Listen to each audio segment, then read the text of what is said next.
This year's series has focused on Abraham Lincoln, the Lincoln family, and the Commonwealth of Massachusetts. Tonight, we'll be hearing about how Old South Meeting House fits into this larger story, and about how the members of the congregation struggled with the issue of slavery. Joining us this evening is James Crawford. Mr. Crawford served as minister of Old South Church from 1974 to 2002, and is currently the minister emeritus. He earned theological degrees from the Union Theological Seminary in New York and Andover New Theological School. Many of his sermons have appeared in the Minister's Manual, and he's the author of the book entitled Worthy to Raise Issues, Preaching and Public Responsibility. I'm also pleased to say that he currently serves on the board of trustees of the Old South Association. Please help me welcome Mr. James Crawford. Well, good evening, everybody. And thank you, Eliza and Pat Leahy, for your kind invitation to join this series revolving around the Reveres and the Lincolns of 18th and 19th century Massachusetts. What a wonderful story to recall and to feature, and congratulations to you for enabling it to emerge on this bicentennial of Abraham Lincoln's birthday. And collaboration between these two wonderful historical sites, Revere House and the Old South Meeting House, brings cheer to us all. Surely Paul Revere and Samuel Adams would express their delight, and Abe Lincoln his deep appreciation. Try as I might, however, over many years, I could find no organic ties between Abraham Lincoln and the Old South Meeting House. None. Tremont Temple? Yes. But this wonderful setting? No. So I bring you tonight 3 vignettes from the membership lists of the Old South Meeting House, 2 of whom anticipated Lincoln's Emancipation Proclamation years before its injunction, and the 3rd who fought for and celebrated it. They are, in this order, Judge Samuel Sewall, the cantor of this psalm-singing congregation, Phyllis Wheatley, a member, while yet a slave, compelled to sit in the balcony here, and Jacob Manning, one of the church's ministers during the Civil War. We begin this evening, then, on Monday, November 19th, 1692. At about noon at Salem, Giles Corey was pressed to death for standing mute. Giles Corey's wife had been accused of witchcraft amid the dark fanaticism of the Salem witch hunt, and although Corey found himself inclined to agree with her accusers, her profound piety and horrible execution changed his mind about the whole business, and he stood resolutely against it. Of course, he became the next accused. The court found Corey guilty, but during his trial he stood mute before the accusations, and by refusing to plead yea or nay to his indictment, Corey brought down upon himself the severe penalties of the law, pressing to death by the increase of heavy weights upon the body. And thus a death unique in American annals took place. Tradition has it Corey underwent execution in the Rocky, Massachusetts field, where 18 others similarly accused met their doom. And legend adds that in his agony, Corey begged for heavier boulders as he would never plead. One of the judges on the court sending Giles Corey to his death was a member of the congregation gathering regularly on this spot in what was then known as the Old Cedar Meeting House, the meeting house that preceded this building. His name, Samuel Sewall. In July, August, and September 1692, Samuel Sewall met with six colleagues, heard the cases amid one of the most astounding and insane episodes in American jurisprudence. Sewall was no lawyer, as we know lawyers, for the law in Puritan Massachusetts Bay lay in the scriptures. Pious theocrats interpreted that law, and Samuel Sewall in 1692 was counted among the most pious and thoroughly convinced churchman in Boston. He's come down through history known as the hanging judge. He came close to hanging the highly respected John Alden, but Alden escaped from jail shocked, as he wrote in reflection without regret, a lot of wenches whom he never knew nearly sent him to the gallows. That pathological spiritual fury surfacing in the summer of 1692 became for Samuel Sewall what John Greenleaf Whittier called the haunting sorrow that never slept. Sewall kept a diary daily, one of the most revealing and reflective documents emanating from colonial Massachusetts. And throughout that diary, we catch glimpses of a brooding, guilty, tormented conscience. Sewall prayed for vindication. He fasted alone. He wondered if 11 of his 14 children died as a sign of divine revenge. Can you imagine that? And finally, in January 1697, on a fast day called to remember the Salem trials, in what must have been one of the most poignant and stirring moments in the history of the Old South congregation, Samuel Sewall slipped a document into the hands of his pastor, Samuel Willard. And while Sewall stood penitent and humble before the congregation, Willard read in part as follows. Samuel Sewall, sensible of the reiterated strokes of God upon himself and his family, and being sensible that as to the guilt contracted upon the opening of the late commission at Salem, to which this fast day relates, he is upon many accounts more concerned than any that he knows of, desires to take the blame and shame of it, asking pardon of men and especially desiring prayers that God, who has unlimited authority, would pardon that sin and his other sins, personal and relative, and according to his infinite benignity and sovereignty, not visit the sin of him or of any other upon himself or of any of his or upon the land, but that God would powerfully defend him against all temptations to sin for the future and vouchsafe him the efficacious saving conduct of word and spirit. Sewall's participation in the Salem trials presents us perhaps a dark, cruel, and sordid picture of a diabolical denizen of the bench. That Salem event throws an ominous shadow across Samuel Sewall's life. But Samuel Sewall was more than a hanging judge. And those 6 months colored much of his reputation, to be sure. But in his own time, this event notwithstanding, he was one of the most revered and respected of public men, and 3 years after his apology, in 1700, he induced another critical moment in American history, no less significant. Samuel Sewall's churchmanship, among many other contributions, he led the singing of the Psalms at morning worship here. Samuel Sewall's churchmanship grounded him with a public ethic, compelling him to participate vigorously in commercial and political life. It also moved him to draft the first abolitionist tract in New England, and he entitled it The Selling of Joseph, a Memorial, and composed it in June 1700. This tidy monograph turns out to be a polemic, as one commentator, Sidney Kaplan, writes, a polemic born of Sewall's perception of the increased number of blacks living in slavery in Boston and the frequency of their pains to escape from bondage.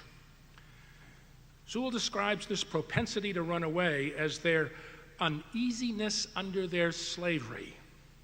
But more, we see what appears as Sewall's personal struggle over his own long procrastination for failing to condemn sooner what over years he perceived to be the rank, unjust, and ungodly condition of black men and women.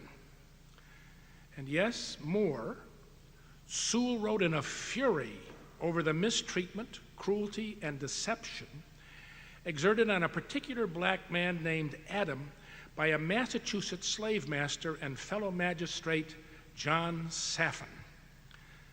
The Safin versus Fuel encounter over some years shows us Safin holding the slave Adam in bondage, vengefully renting him out against his will to farmers in this region.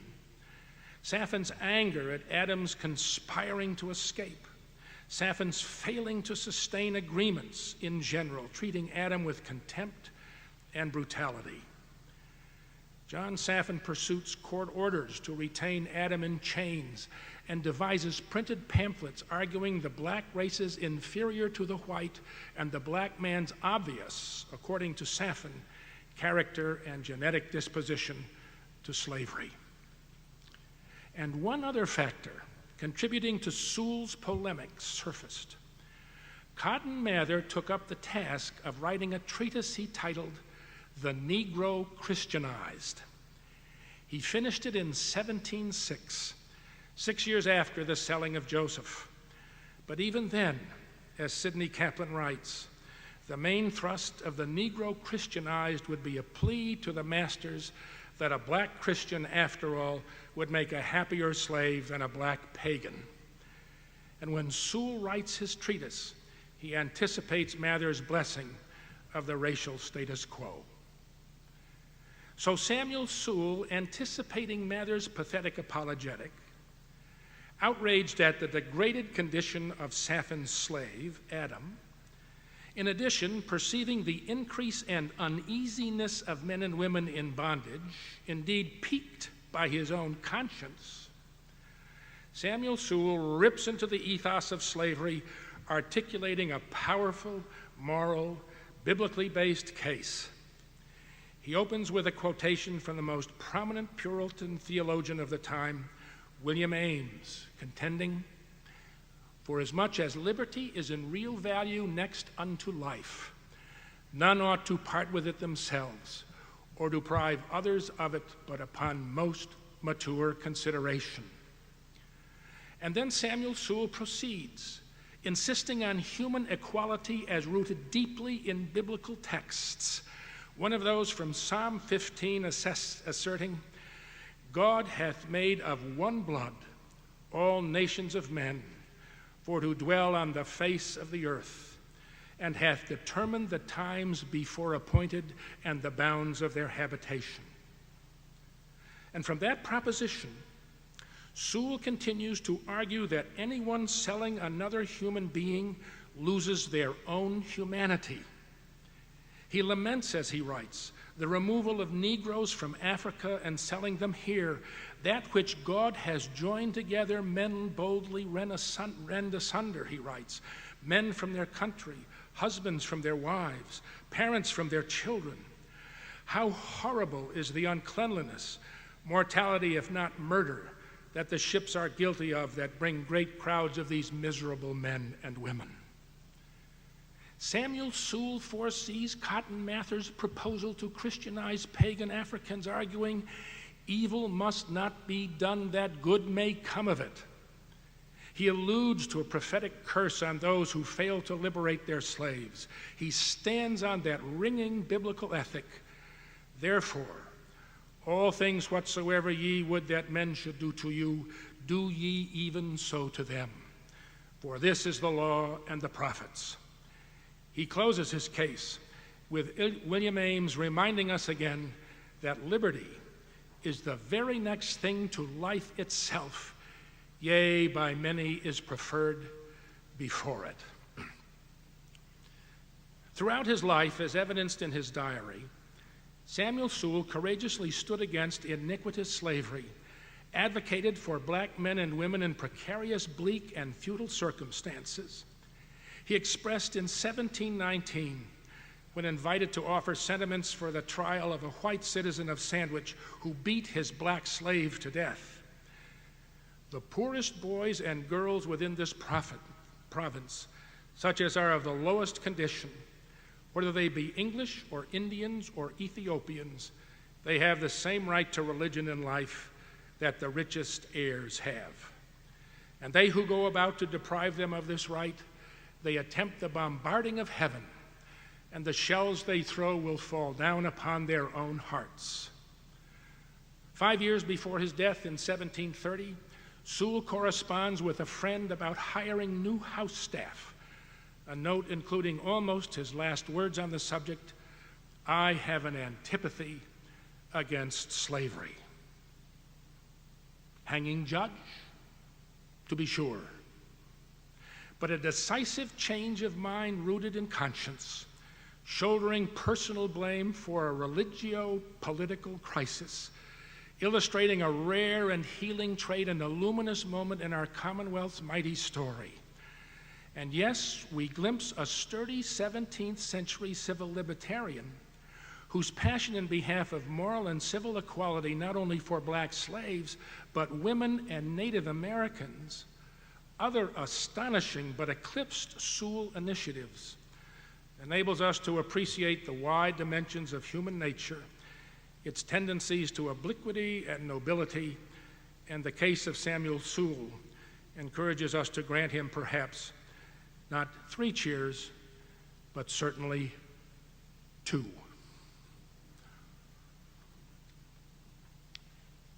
We leap ahead now some 4 decades to a moment in 1772. A woman not yet 20 years old enters a Boston chamber to face a strenuous and humiliating oral examination. When she steps through the door, she faces 18 white male faces, skeptical, solemn, intimidating. There sits John Irving, a prominent merchant, Charles Chauncey, pastor of the 10th Congregational Church, John Hancock, businessman, politician, chair of the Boston Town Committee. And at the center of this august gathering, we see His Excellency Thomas Hutchinson, the governor of the colony, and next to him, Lieutenant Governor Andrew Oliver. Whether the young woman stands or sits, we do not know. But we do know she confronts an ordeal reflecting the shame, the horror, the tragedy of a North American culture and social dynamic we have not yet fully escaped. Why this inquisition? What resides at the heart of this apparent Star Chamber proceeding? I'm almost ashamed to tell you. The young woman is Phyllis Wheatley. She became a public poet between 1767 and 1772. Her verse appeared originally on broadsides, and finally she gathered a little sheaf of her work, and with the encouragement and support of others, she submitted it for publication. But the poems inflamed controversy. They raised eyebrows. The style smacked of Alexander Pope, the mood occasionally of John Milton. Biblical narratives, classical references, Latin quotations saturated the work. Skeptics scoffed, a fraud, a hoax. They cried, who ghosted these lines? Who used Phyllis Wheatley as a poetic front? And now the audacity to market these stolen couplets. The London book house planning to publish the poems demand an investigation. Who really composed them? Where lay the genius behind them? Could these poems in truth represent authentic Phyllis Wheatley? And thus the Inquisition. 18 white male Boston establishmentarians facing down a young woman barely out of her teens. They prepared to protect the publisher and the English-speaking world from a catastrophic intellectual and cultural scandal. Scandal, you ask? Who could possibly care about a flimsy sheaf of some 30-odd poems? Scandal indeed.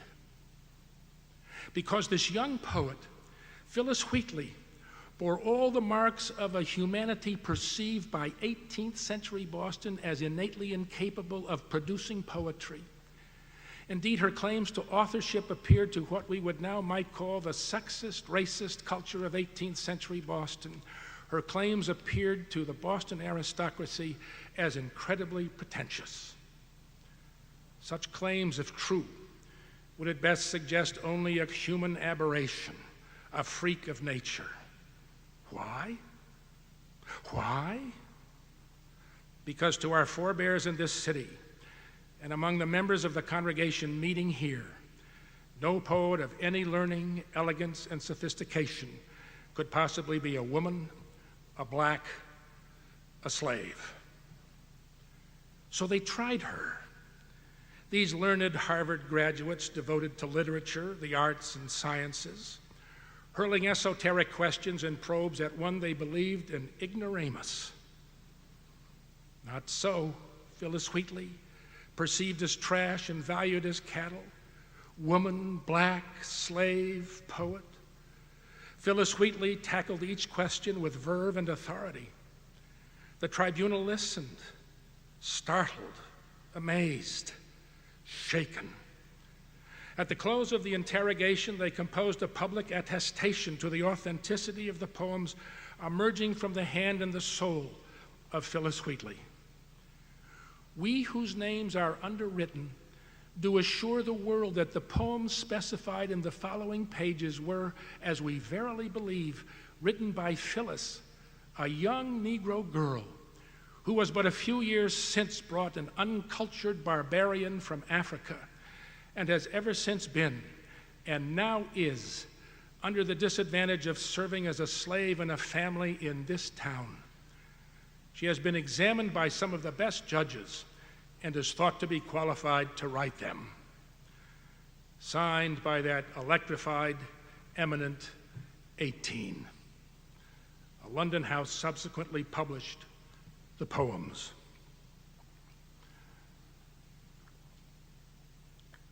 Now, good people, where do we start with this incredible story of the young black slave poet who ultimately became a baptized member of this Old South congregation in 1771? Her joining this church proved an exceptional event itself, for as one of Phyllis Wheatley's 19th century biographers writes, the master class justified their institution of slavery by the declaration that they Christianized slaves, shades of cotton mather, and saved their souls. But when their slaves took them at their word and applied for the benefits and society of the church, these Christian people, whose religion taught that the greatest of Christian attributes is charity, and whose Savior taught them to do unto others as they would have others do unto them, shades of Samuel Sewall. These Christian people refused to extend the right hand of fellowship to their sable sisters and brothers. Phyllis Wheatley represented an exception to church membership, and Joseph Sewell, Samuel's son, for 56 years the pastor of this church, served as her mentor and friend. Phyllis Wheatley was born in 1753 or 1754, perhaps in the West African country we now call Senegal. Our subject, as one of her 19th century biographers writes, our subject was stolen from her home and parents in her baby years by cruel men who decreed for her perpetual slavery. She was about 7 years of age when dragged from the land of her fathers by those who professed to be civilized Christian men. Those cold hearts packed away this babe in company with 70 or 80 other girls, many of the same age, tenderness, and innocence. They slammed her into a slave ship, brought her to Boston, and put her on the auction block, a little waif wrapped in a scrap of carpet. Boston, continues our biographer, Boston, the eye of America, the modern intellectual Athens, is one of the freest cities in the world today. Yet 100 years ago, it was a common thing to visit the markets and to purchase children. The year was 1761. Susanna and John Wheatley purchased young Phyllis at age 7. They named her after her slave ship, the Phyllis. The Wheatleys expected to foster and groom a domestic servant to care for Mrs. Wheatley in her old age. They discovered an innately gentle maiden and sublime genius. They immediately recognized a human treasure. The Wheatleys taught Phyllis to read, to write, to parse Latin and Greek. They rendered trips to Europe, exposing her to what was then among a certain race and class considered high culture.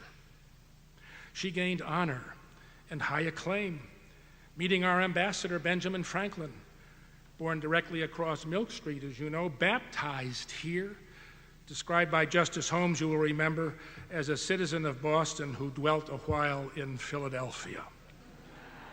The Lord Mayor of Boston presented her with a copy of Milton's Paradise, and at her death, the executors sold it and occupies today a place on the shelves at Harvard College. When her surrogate mother, Susanna, died in 1774, Phyllis Wheatley's career and fragile family life began to dissolve. John Wheatley died in 1778.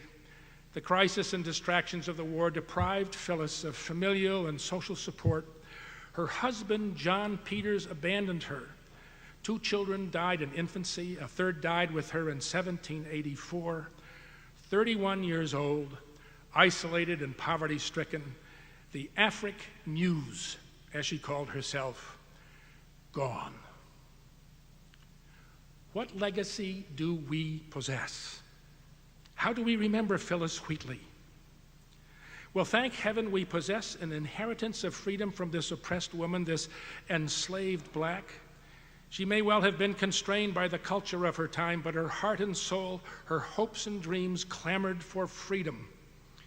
In one of her extant letters to the Native American Christian missionary Samson Occam, Phyllis Wheatley rejects on the hypocrisy of those engaged in a revolutionary war seeking liberty, and she calls attention to what she calls the strange absurdity of their conduct, whose words and actions are so diametrically opposite. And to Occam, she insists, in every human heart, God has implanted a principle which we call love of freedom. It is impatient of impression and pants for deliverance. And by leave of our modern oppressors, I will assert that the same principle lives in us. Isn't that a majestic and radiant hope? The love of freedom implanted by God in every human breast.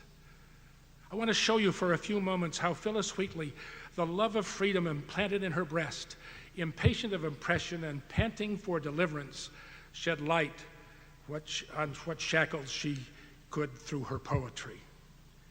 Each of you, I hope, has a little 11-page leaflet including 6 of Phyllis Wheatley's poems.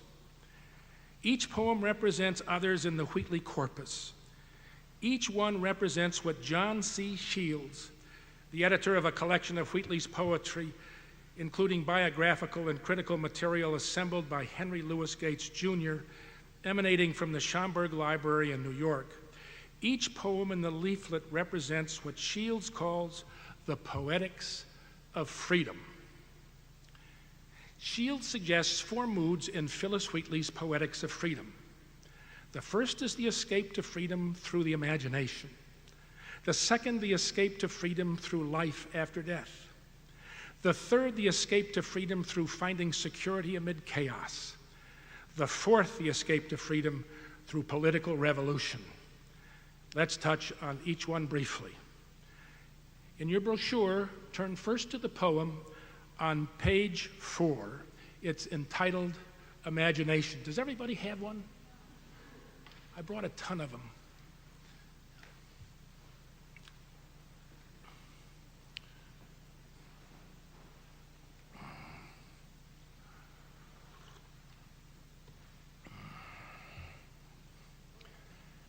I think Elisa's all gone.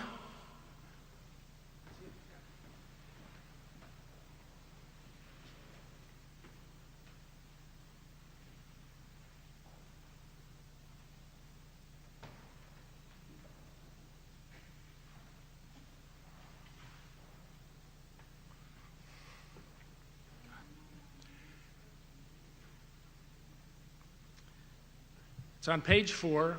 The first one's entitled Imagination. On imagination, she writes this. First, then, the escape to freedom through imagination. Imagination, who can sing thy force, or who describe the swiftness of thy course? Soaring through air to find the bright abode, the imperial palace of the thundering God, we on thy pinions can surpass the wind and leave the rolling universe behind. From star to star, the mental optics rove, measure the skies and range the realms above. There is in one view we grasp the mighty whole, where with new worlds amaze the unbounded soul. Then we see her affirm imagination by reversing, turning around, recreating current conditions. In this case, she asserts imagination can turn winter into summer. Though winter frowns to fancy's raptured eyes, the fields may flourish and gay scenes arise. The frozen deeps may break their iron bands and bid the waters murmur o'er sands. Fair Flora may resume her fragrant reign, and with her flowery riches deck the plain. Sylvanus may diffuse his honors round, and all the forest may with leaves be crowned. Showers may descend, and dews their gems disclose, and nectar sparkle on the blooming rose. Such is thy power, nor are thine orders vain. O thou, the leader of the mental train, in full perfection all thy works are wrought, and thine the scepter o'er the realms of thought. Phyllis Wheatley uses her imagination to turn her circumstances upside down to create new conditions to envision freedom. And secondly, the principle of freedom planted in Phyllis Wheatley's breast makes itself evident in her vision of freedom after death. No more slavery in heaven. On your leaflet, page 5, you'll find a funeral poem on the death of C.E., an infant of 12 months. Phyllis Wheatley wrote a number of elegies. She wrote them on demand. In one, you'll see a number of quotation. This one, you'll see a number of quotation marks indicating the babe, now among the seraphic voices, rejoicing in his release from the tribulations of human existence. Through airy roads he wings his infant flight to pure regions of celestial light. The angels view him with delight unknown, press his soft hand and seat him on his throne. Then, smiling thus, to this divine abode, the seat of saints, of seraphs, and of God, thrice welcome thou. The raptured babe replies, thanks to my God, who snatched me to the skies, ere triumphant had possessed my heart, ere the tempter had beguiled my heart, ere yet on sin's base actions I was bent, ere yet I knew temptation's dire intent, ere yet the lash for horrid crimes I felt, ere vanity had led my way to guilt, but soon arrived at my celestial goal, full glories rush on my expanding soul. Joyful he spoke, exulting cherubs round clap their glad wings, the heavenly vaults resound. Say, parents, why this unveiling moan? Why heave your pensive bosoms with the groan? Could you welcome to this world again this heir of bliss? With a superior air, methinks he answers with a smile severe, thrones and dominions cannot tempt me there. And throughout her extant poems, Phyllis Wheatley glorifies the possibilities of the celestial. Disdaining the trials and tribulations of this earthly life, she sees freedom, she sees liberation in heaven. Thirdly, Phyllis Wheatley seeks a secure pattern amid chaos. In her case, Phyllis Wheatley makes frequent references to solar imagery, the sun, the moon, the regular courses of the stars in the sky, sunset and sunrise. All of this sets a secure cycle around a chaotic and vulnerable life where nothing for a black woman, slave, poet was secure. And on page 6, from a poem entitled A Hymn to the Morning, Aurora, hail, and all the thousand dyes which deck thy progress through the vaulted skies. The morn awakes, and wide extends her rays on every leaf the gentle zephyr plays. See in the east the illustrious king of day, his rising radiance drives the shades away. And in the last two lines from An Hymn to the Evening, night's leaden scepter seals my drowsy eyes, then cease my song till fair aurora rise. Phyllis Wheatley understood the solar cycles as security, as freedom in a chaotic and threatening world. And lastly, but hardly least, Phyllis Wheatley sees freedom in political revolution. In writing in 1772 to the Secretary of State for the Colonies, the Right Honorable William Earl of Dartmouth, Phyllis Wheatley speaks to the Earl, believing him a sympathizer with colonial freedom. She sees him holding the silken reins of freedom and loosening them so freedom can unfold. On page 7 of your leaflet, when freedom comes, she writes, when freedom comes, no more America in mournful strain of wrongs and grievance undressed complain. No longer shalt thou dread the iron chain which wanton tyranny with lawless hand has made and which it meant to enslave the land. See that? No longer the wrongs and grievance, the dread iron chain, the wanton tyranny, the lawless hand, the enslaved land. And then she continues with a remarkable self-referenced explanation as to her own yearning and love for freedom. Listen to her tell the Phyllis Wheatley story.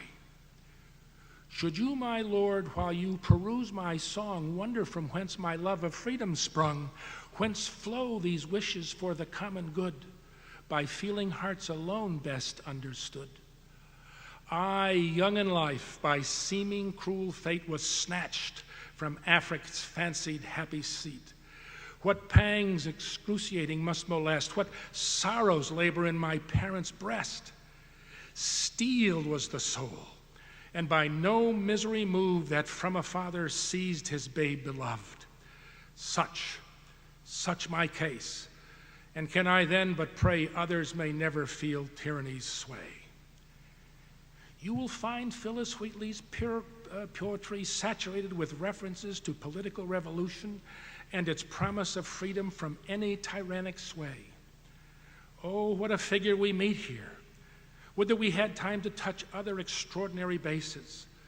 A note to George Washington when he became commander of the colonial armies in 1775, again celebrating universal freedom and all those who struggle and fight for it. Washington's gracious and modest note in reply followed, and then at his invitation, an audience with him in Cambridge. Or her pivotal position in one of the white race's perverse and evil debates of the 18th century. What constitutes human being? Phyllis Wheatley lives in the debate as an illustration of the universal capacities of all humankind, yes, even black female slave poets, to develop high culture and build a civilization. Phyllis Wheatley confounded the blind and corrupt racism of Europeans. Or her presence, illuminating the contradiction between a people writing creeds to freedom while holding another race in slavery.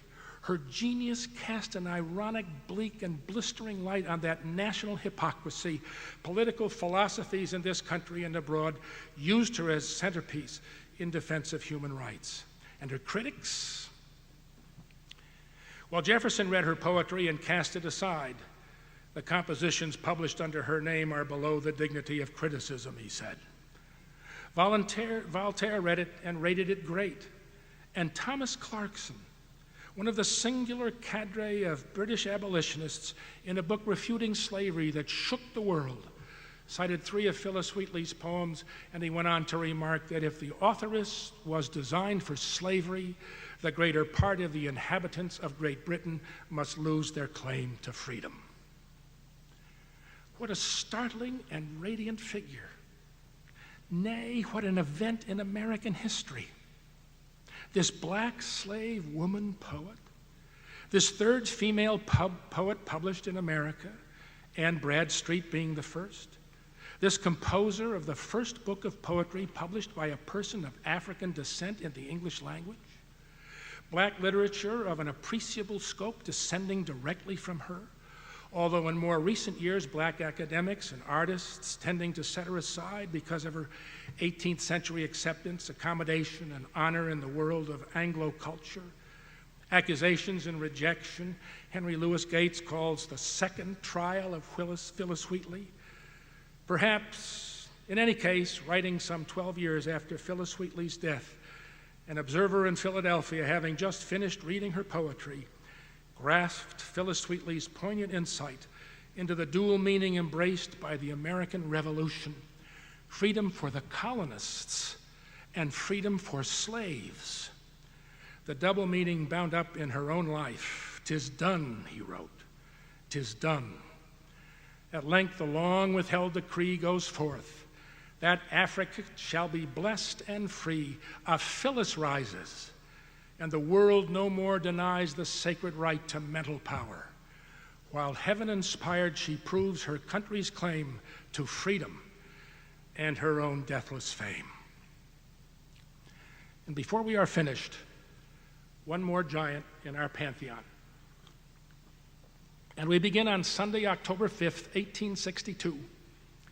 Jacob Merrill Manning, the minister of the Old South congregation from 1857 to 1882, made ready to join the 43rd Regiment of the Massachusetts Volunteers. And standing in the pulpit behind me, as the new chaplain of that regiment, on the eve of their journey to the front, Manning preached to the officers of the regiment a sermon entitled, "The Soldier of Freedom." And in that sermon, he crystallized not only his own ministry, but focused public attention on this congregation's concern for civic matters. On that occasion, so long ago, Jacob Manning saw freedom to be the overriding issue of the Civil War, and against stout resistance, not only in this congregation, but from his senior associate, George Washington Blagden, about more in a moment, Manning held his ground. Freedom, he affirmed, freedom now appeals to us because her champions and defenders. Freedom, the child of humanity cradled in chains and darkness, led forth into light by hope, prophecy, and song. Taught to endure the earthquakes and grapple with the whirlwind, attended by the good of all ages and terrible only to tyrants. Freedom has at length come to this Western world and taken her proud seat among nations. Verily, it's a grand and awful trust which the generations have committed to our keeping. With that salvo, the Reverend Jacob M. Manning becomes literally a soldier for freedom, a soldier for justice, a career soldier for our Commonwealth, the crisis of the Civil War simply magnifying his gifts, his inclinations, and his courage. Who was Jacob Manning? A brief note. He was born in Western New York, went to school there, graduated from Amherst in 1850 with honors, and entered Andover Seminary. He was ordained in 1854 and in 1857 became the associate minister of the Old South. He met a mixed greeting, some church members enthusiastic, others strongly resisting his arrival. Not a nice situation. But he faced more than that. His detractors either fell away or changed their minds. The worst was yet to come. Manning found himself yoked with George Washington Blagden. Yale, 1823, Andover Seminary, 1826. Senior minister of the Old South Church, 1837 to 1872. Blagden had been pastor of the Old South for 31 years before Manning arrived. He was a man fully aware of his seniority, but even more, as Blagden was a native of Washington, D.C., Manning encountered a decided sympathizer with the Confederate cause in the Civil War, one known in these climes as a Copperhead. Blagden's sympathies were ironic because he married the sister of Boston's most militant abolitionist, Wendell Phillips, and then found himself tethered to one of Boston's most abolitionist pastors, Jacob Manning. Nonetheless, some years later, someone reflecting on their joint ministry dared say that Manning and Blagden walked together in simplicity and godly sincerity, labored side by side with mutual helpfulness as few colleagues through such trying and exciting times ever have done. Sounds great, doesn't it? Don't believe it. In May of 1861, not long after the fall of Fort Sumter, in the presence of a large assemblage, there was a flag raising here at the church.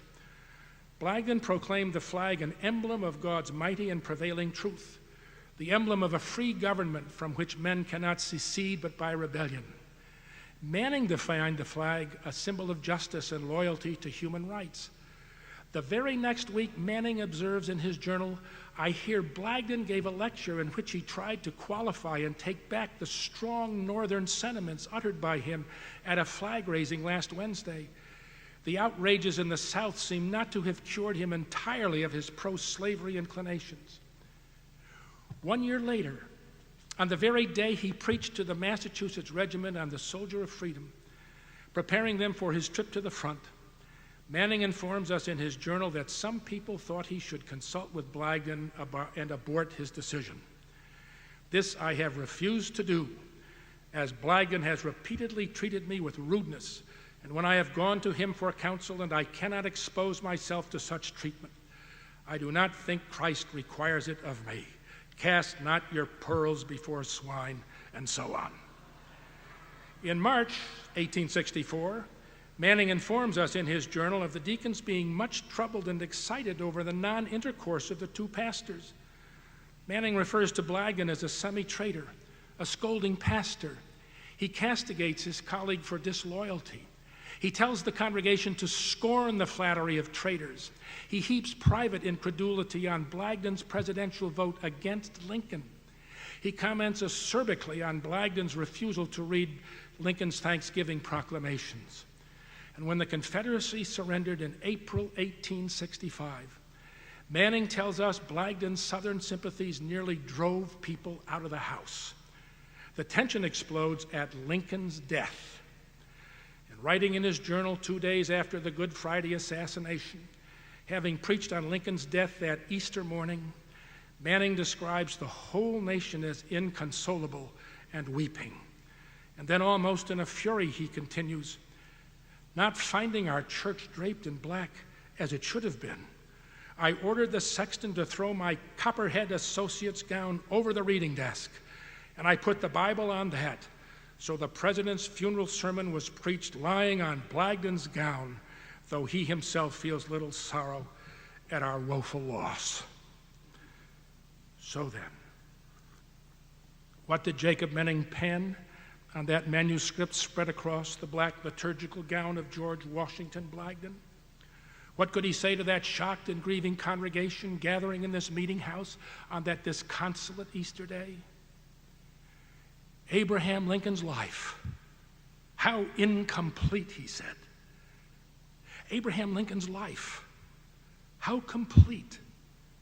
Would he not say so as to all that concerned his country, if his spirit could stoop for a moment and touch those cold lips which are sealed forever? Would his life not have filled out the utmost stretch of his ambition and earthly hope when he came from his simple home in the West, had he known? Had he known that the state across which he was born secretly and in disguise would come first, singing the paeans of freedom to lay its offerings of thanksgiving at his feet? That's Maryland. Had he known that he should live to issue in the providence of God a proclamation giving manhood and womanhood to 4 millions of slaves? Had he known that he should hear his own plain name tenderly spoken all over the earth wherever goodness is revered and liberty loved? Had he known that he should be permitted by his wise counsel, seconded by the able captains who he knew drew to his course to make his distracted country feared and respected throughout the world, that the very day on which his summons to eternity should come would be but the 4th anniversary of the day on which the starry banners stooped to the dust at Fort Sumter? And on that day, the same banner, by the same hand which surrendered it, should be lifted up to that ancient height, but covered with more than its ancient glory. Had he all foreknown this, would he not have said, Lord, that will be enough. Then let thy servant depart, for thine eyes has seen thy salvation. And brooding on significance of our martyred president, Jacob Manning captures Lincoln's exalted character and then foreshadows the overarching reality of Abraham Lincoln's deathless impact and his ever-abiding presence. There is much in Abraham Lincoln, says Manning. There is much in Abraham Lincoln, the sweetest and tenderest traits of his character, of which we have seen but glimpses yet. Still, we feel no hesitation today in placing him so far as patriotism and honesty of motive can go on the same pedestal with Washington.